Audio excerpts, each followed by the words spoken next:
Të nderuar shikues, u rikthyem në pjesën e dytë të pasdites, në pjesën me personalitetin e ditës të ftuar në studio. Meqense se është ditë e premte dhe sot do të trajtojmë një tematik fetare, ku sot do flasim për një temë pak më ndryshe, do të diskutojmë për takimin e gjeneratave të medresesë së Prishtinës, për agjendën dhe përmbajtjen e këtij takimi, mbi të dhënat dhe gjithashtu do të ndalemi tek historiku i kësaj medreseje dhe po ashtu për vlerën e dijes dhe diturisë në Islam. Për të folur për një temë të tillë është nder dhe kënaqësi që të na nderoj me praninë e tij imami në Zvicër, Hoxh Ali Bebi Efendi Mediu. Përshëndetje dhe mirë se na erdhët. Mirë se ju gjetëm, ju falenderit për ftesën. Allah ju shpërbleft për këtë ftesë, uroj që të kalojmë një pasditë të këndshme bashkërisht. Faleminderit shumë dhe juve zoti ju shpërbleft që keni ndarë nga dita juaj për të na nderuar. Fillimisht të flasim pak për biografinë tuaj, një prezantim të shkurtër për veten tuaj, pra prezantim, një letër njoftim të shkurtër për juve. Shkurtimisht jam i lindur në vitin 1958 në fshatin të Ardhës, ku mbarova shkollën fillore dhe vazhdova medresen Araudin në Prishtinë në vitin 1973 deri në 1978, ku diplomova, dhe pas diplomimit në medresen Araudin në Prishtinë tentova të studioj në viset arabe, sidomos në Arabinë Saudite, por nuk e arrita të pranohem atje. Vazhdova rrugën për në Bagdad në Irak, atje para regjistrimit u ktheva në pushim ku aso kohë në ish Jugosllavinë pas shkollës së mesme ishim të detyruar të kryjmë shërbimin ushtarak dhe u dash të ndërpres para studimet dhe të kryj ushtrinë e ish Jugosllavisë të Titos së atëhershme. Dhe gjatë shërbimit të ushtrisë në Irak filloi lufta mes Irakit dhe Iranit dhe ishte e pamundshme që të kthehem në Irak.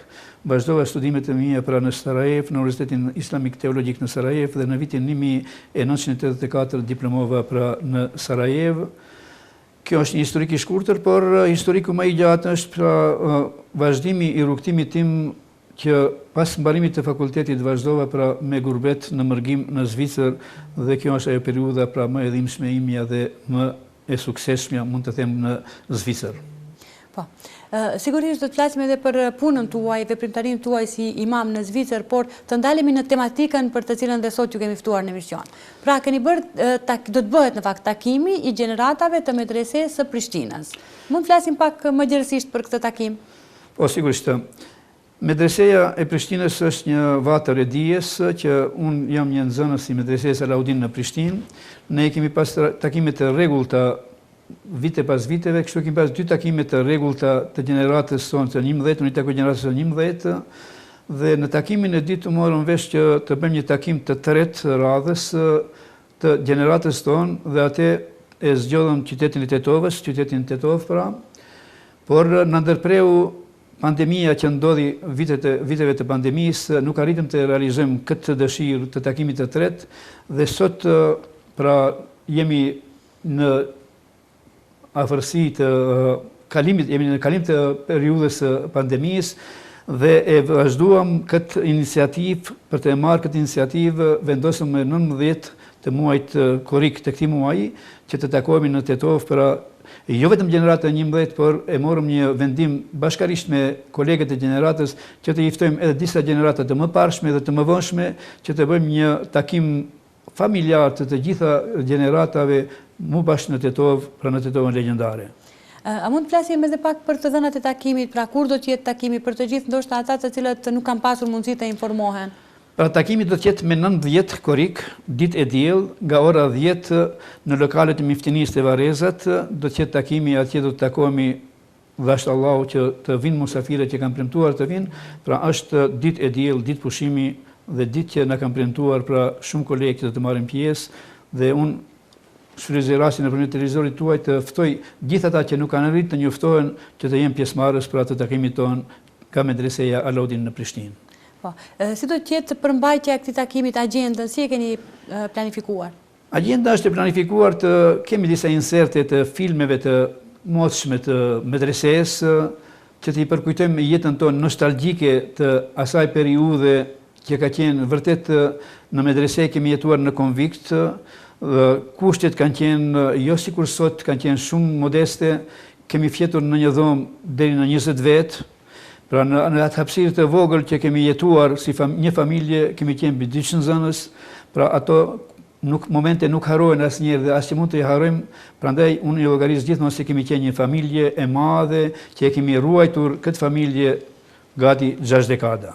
Në këtë takim do të marrin pjesë vetëm nxënësit asaj kohe që kanë qenë të rajonit ton apo edhe më gjatë? Për fat të mirë nuk janë vetëm të rajonit të Tetovës, por në ish Jugosllavi kanë qenë vetëm 2 medrese.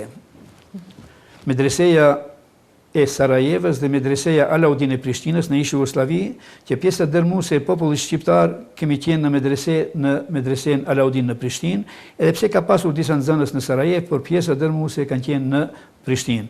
Por përveç asaj kemi pas edhe bosnjak të Malit të Zi, të Sanxhakut, deri në Podgoricë, që ka qenë një rajon shumë i hapur gjeografikisht, kemi qenë vërtet një familje e madhe nga gjitha trevat e Kosovës, Sanxhakut, Malit të Zi, Preshevës, Bujanosit, Medvegjës dhe gjithë Maqedonisë. Pra kjo është seriozisht të them një familje jashtëzakonisht e madhe që unë personisht kam arritur të i ruaj pra të gjitha kontaktet me gjithë kolegët deri në ditën e sotshme. Pra është një nostalgji që të takohemi bashkarisht të gjithë nxënësit e medresesë. Po. Kur flasim për medresejën e Prishtinës, sigurisht që duam të dim pak më shumë rreth historiku të kësaj medreseje. Po para se me fol për historikun e medreses Alaudin në Prishtinë, dua të them se në trevat tona kemi pas një medrese të madhe Isabeu në Shkup, e cila është themeluar në vitin 1440, por ajo medrese ka qenë medreseja e parë në Rumeli, pra që ka qenë në Shkup. Atje është mësuar gjua osmane, gjua arabe, gjua perse, pra nuk është zhvilluar mësimin e gjuhën shqipe. Kjo medrese ka vazhduar gjatë periudhës deri në vitin 1689. Në atë vit, në kohën e Austro-Hungarisë, pra në Shkup ka ndodhur një zjarr i madh që ka djegur tërë Shkupin dhe këtu është djegur dhe medreseja, xhamia përreth dhe gjithë institucionet që kanë qenë përreth medresesë Isabeut, është katruar tërësisht dhe nuk ka vepruar për gjatë kohë deri në vitin 1432, ku në disa hoxhallar kanë marrë një iniciativë bashkërisht me xhamatet e tyre të rindërtojnë apo të ndërtojnë një medrese të Isabeut dhe arrin në vitin 1936 të bëjnë rihapjen e medresesë Isabeu në Shkup, që ka vazhduar deri pas luftës së dytë botërore. Pas luftës së dytë botërore, pra regjimi komunist i asaj kohe në Jugosllavi e ka mbyllur medresen Isabeu në Shkup dhe ka qenë e mbyllur për shumë vite deri në vitin 1975, ku bëhet edhe rihapja përsëri e medreses Isabeu në Shkup, që ekziston sot në Kondov. Por medreseja Alaudin në Prishtinë për herë të parë është hapur si medrese e ulët në vitin 1951. Në vitin e parë që ka startuar medreseja e ulët pra në Prishtinë ka pas 47 nxënës, ndërsa në vitin 1962-63 medreseja Alaudin në Prishtinë regjistrohet si medrese e rregullt si shkollë e mesme, pra e merr statusin e shkollës së mesme dhe ka qenë në shkollimi 5 vjeçar. Më vonë në vitin 1983 kjo medrese shndrohet nga 5 vite në 4 vite si shkollë e mesme dhe pastaj e kemi pas një lokalizacion të vogël. Në vitin 1985 medreseja Alaudin në Prishtinë transferohet në një objekt më të ri, më modern, me kushte më moderne, që është edhe sot e kësaj dite duke funksionuar në Prishtinë. Pra janë këto momentet e medresesë që i ka bërë transferimet në kohë të duhura në përparim dhe progres të tyre. Po. Me qenë se flasim për medresen dhe për takimin e gjeneratës, do me thënë pikrisht në atë kohë keni marrë rrugën për të shkuar, për të mësuar, për të studiuar. Por cila është vlera që ka në Islam dituria, dienia? Dituria në Islam është fjalë urdhërues e Allahut xhaleshanuhu, pejgamberit alayhis salam, është fjala e parë që është shpallur në librin e shenjtë, fjala Ikra bismi. Pra pejgamberi alayhis salam urdhërua të mëson të dinë dhe popullin të urdhëron të mëson të dinë. Pra nuk urdhërua të beson, sepse besimi pa dije nuk ka vlerë. Dija është mbi të gjitha, prandaj Allahu i madhruar e urdhëroi pejgamberin Ikra bismi rabbikal ladhi khalaq. Lezo në emrin e Zotit tënd i cili të krijoi ti. Prandaj dituria ka vlerë të madhe, peshë të madhe, edhe pejgamberi alayhis salam e potencon rolin e diturisë dhe thotë kërkimi i diturisë është obligim për çdo burr dhe grua dhe kërkoni diturinë po të jetë edhe në kin. Pra nuk ka vend të saktuar geografikisht se ku duhet të kërkuar diturin, pra dituria kudo që është e nevojshme njeriu duhet të kërkon. Edhe na si medresant e kemi kërkuar diturin për neve shqiptarët e Maqedonisë dhe gjitha treva shqiptare. Alaudini, medresën e Prishtinë ka qenë qendra jonë që kemi kërkuar diturin dhe kemi nga pra që të pajisemi me dituri në këtë medrese të madhe. Sigurisht që punën tuaj, veprimtarinë tuaj e ushtroni në Zvicër. A mund të flasim pak edhe për punën tuaj që tani bëni si imam në Zvicër dhe jo vetëm si imam, gjithashtu edhe si udhëheqës shpirtëror e kështu me radhë? Unë në Zvicër kam shkuar për herë të parë në vitin 1984 si absolvent student në Sarajev, për një vizitë të shkurtër dhe pasha që se në atë kohë jeta organizative ishte shumë e dobët në aspektin fetar dhe jo që kam zgjedhur në Zvicërën, por Allahu ka dashur që të jem mërgjimtar në Zvicër, është taktimi i Allahut të jem atje. Pra kur kam shkuar në vitin 1989 për herë të parë i stacionuar me letra të rregullta në Zvicër kemi pasur vetëm një xhami shqiptare. Ka qenë pra kërkesa e madhe e popullit që me vete të bartin edhe atë anën shpirtërore të fesë të tyre dhe kërkesa ishte jashtëzakonisht e madhe që ne u angazhuam bashkërisht me disa kolegë që ishim atje dhe filluam të organizojmë xhamatet në Zvicër për hapje të xhamive dhe elhamdulillah arritëm për një kohë të shkurtër dhe sot e kemi rezultatin që në Zvicër rezultojmë me 85 xhami shqiptare. Fal Allahut madhruar që është ky rezultat i jashtëzakonshëm. Nuk është puna dhe kontributi im, është puna e xhamatit që kanë dashur dhe kanë arritur pra të kenë xhamatet, ne vetëm se i kemi potencuar dhe i kemi udhëhequr xhamatet tona, por merita ju takon gjithë xhamateve që kanë arritur këtë rezultat të madh. Dhe unë uroj gjithë të mirat që Allahut i shpërblen në këtë botë dhe në botën tjetër. Pra jemi të kënaqur me jetën fetare në Zvicër sepse kemi arritur pra një avancim jashtëzakonisht të madh, që kemi xhamia të blera të ndërtuara nga temeli dhe sot funksionojnë pra ashtu sikur është më së miri. Megjithatë, ne kemi informacione që keni qenë një ndër hoxhallarët e parë që ka shkuar në Zvicër për ta përhapur fen, le të them. Sigurisht që nuk jam i pari, por prej të parëve jemi disa kolegë që jemi prej fillimit atje. Thash ajo është cakimi i Allahut, jo që kemi dashur neve, por ne jemi futur në funksion të jetës fetare, sepse unë edhe temën e diplomimit në Sarajev e kam pasur thirrja në Islam dhe kushtet e thirrësit në Islam, pra e kam marrë përsipër si obligim që të thras në Islam gjatë tërë jetës sime dhe Allahu më mundësoi që të jem thirrës i denj në rrugt të Allahut dhe këtë elhamdulillah jam munduar të arrij dhe të kompletoj pra me thirrjen në Islam në diasporë Zvicrës. Mesazhi juaj për në fund cili do të ishte? Një mesazh për të gjithë që jetojnë në mërgim, nuk duhet të brengosin se pse jemi në mërgim. Neve na vjen keq se jemi larguar nga vendlindja, vendlindjen nuk e harrojmë dot.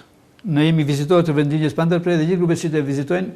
Unë ju them shpeshherë nuk duhet të asimilohemi, por duhet të integrohemi në shoqërinë zvicrane apo kudo që jetojmë në botë. Integrimi është prioritet, duhet të integrohemi për të arritur rezultate të bujshme në jetën tonë të përditshme dhe them elhamdulillah me plot përgjegjësi, rinia jonë sot janë integruar plotësisht në gurbet, në mërgim dhe kanë arritur të shkollohen me shkollime të larta dhe ne sot kemi të rinj tanë që veprojnë, punojnë në institucione shtetërore që falë Zotit jemi pra në një pozitë të mrekullueshme, prandaj do të jetë mesazhi im për gurbetçarët, shkollohuni, ndjekni rrugën e mësimit dijes, mos e harroni vendlindjen, mos u asimiloni, ruajeni gjuhën, traditën edhe kombëtare edhe fetare, Allahu ju ndihmon dhe do të jeni në rrugë të drejtë. Kjo do të ishte mesazhi im.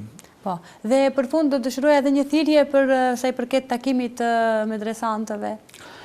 Po, shfrytëzoj rastin që t'i thëras gjithë medresantët e medreses Alaudin në Prishtinë që ka studiuar, unë ka profesuar 10 gjenerata të më pashme, të më hershme, por nuk do të ishte problem të gjithë ata që kanë dëshirë, që janë medresant të medreses Alaudin në Prishtinë, të marrin pjesë, janë të mirë se ardhur, do t'i mirëpresim ashtu sikur se ditët tova të i mirëpret me gjithë të mirat dhe uroj që të kalojmë pra një ditë të mrekullueshme bashkarisht, duke i përkujtuar ditët e vështira apo ditët e mira, ditët familjare të medreses Alaudin në Prishtinë. Hoqë nderuar, faleminderit shumë që na nderuat. Lutim Zotin që t'ju shpërblej me shpërblimet e tija më të çmuara që ndat nga dita juaj për të qenë sot bashkë në emision së bashku me neve. Sigurisht që ju mirëpresim edhe në emisione tjera me tematika fetare që ne i realizojmë çdo të premte.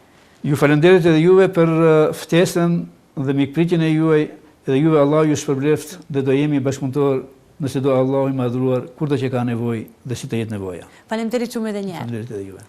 Të nderuar shikues, ishte ky personaliteti i ditës ku kemi folur për një temë pak më ndryshe dhe sigurisht interesante. Rikthehemi pas pak në pjesën tjetër.